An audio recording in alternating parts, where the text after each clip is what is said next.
നവീൻ ബാബുവിന്റെ മരണത്തിൽ സിബിഐ അന്വേഷണം വേണമെന്ന കുടുംബത്തിന്റെ ആവശ്യം ഹൈക്കോടതി തള്ളി. പ്രത്യേക അന്വേഷണ സംഘം സ്വതന്ത്രവും സുതാര്യവുമായ അന്വേഷണം നടത്തണമെന്ന് കോടതി ഉത്തരവിട്ടു.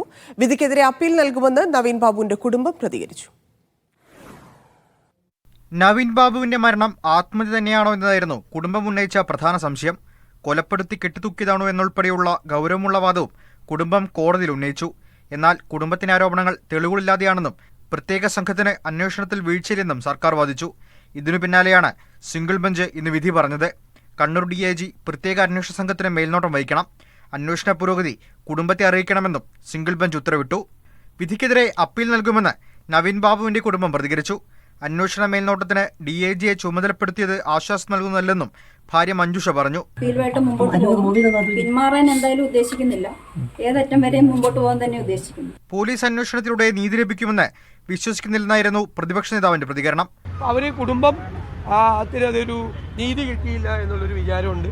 കേരള പോലീസിന്റെ കയ്യിൽ നിന്ന് നീതി കിട്ടുമെന്ന് അവർക്കും പ്രതീക്ഷയില്ല, ഞങ്ങൾക്കും പ്രതീക്ഷയില്ല. പത്തനംതിട്ട ബ്യൂറോയ്ക്കൊപ്പം മീഡിയ 1 കൊച്ചി.